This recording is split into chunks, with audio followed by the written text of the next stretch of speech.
దీనికి తోడు మూలుగుతున్న నక్క మీద ఏదో పడ్డట్టు, టెంకాయ పడ్డట్టు. ఏమైందిరా? ఇప్పటికే చంద్రహాస్ పైన మాదాపూర్ పోలీస్ స్టేషన్లో కూడా ఇచ్చిన ఫిర్యాదు ఆధారితంగా కేసు కూడా నమోదైంది. ఆహా, విధాడిందిరా నీతో నీ వింత నాటకం.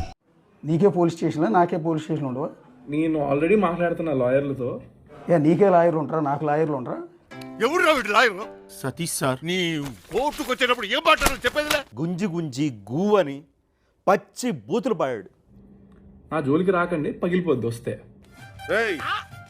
ఇంకోసారి అలా వాక్కుండా మీకు పోలీస్ ట్రీట్మెంట్ కావాలా? ఇలాంటి వల్గర్ లాంగ్వేజ్ నిషేధించాలి అని. నీకు తెలుసా నువ్వు ఎంత తప్పు చేసావు? నా తప్పే లేకుండా నన్ను అన్నారు. శేఖర్, నీకు తప్పనిపించలేదా? తప్పేంటి? తన సినిమాకి ఎవరినైతే గెస్టులుగా పిలిచాడో, చీఫ్ గెస్టులుగా, ఆ జేడీ చక్రవర్తి ఆదినే తిడతా ఉన్నారు. ఎదవ బావాడు చెప్తే వించావుడు. నీలాగా ముద్ద పగలు దింగ్ అని చెప్పి నేను అనలా. నీ ఓన్ ఇంట్రెస్ట్, నీ దుత్తర, నీ నోటి దోల తప్ప. నోటి దోలనంటే నిజం అనుకోండి. పెద్ద పెద్ద మెగాస్టార్లు, ఆ స్టార్లు, ఈ స్టార్లు, చాలా మంది స్టార్లు కొడుకులు వచ్చారు. డిసిప్లిన్ ఉన్నోడికి టాలెంట్ లేకపోయినా ఎక్కువ అవకాశాలు ఉన్నాయి. కరెక్ట్, ఇది కరెక్ట్ గా చెప్పేవయ్యా. ఎంత మర్యాద ఇస్తారు, ఎంత ఎదిగి ఒదిగి ఉంటారు వాళ్ళు. బట్ టాలెంట్ ఉండి డిసిప్లిన్ లేకపోతే వేస్ట్. నన్ను ఎర్రరే అని బెదిరిస్తున్నావు. నీకుందిరా రే, నీకు మరెందుకురా నీకు?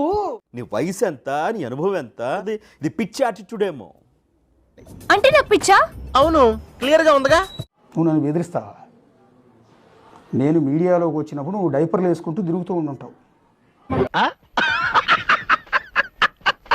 నువ్వు నన్ను ఎరవరే అన్నావు చూడు. నీకుందిరా రే, నీకు తిట్టొద్దని చెప్పి నన్ను నాకు ఒక సజెస్ట్ చేసినందుకు కేసు పెట్టండి, నేను ఉరి తీయండి అని చెప్పి ఉరి చేస్తావా?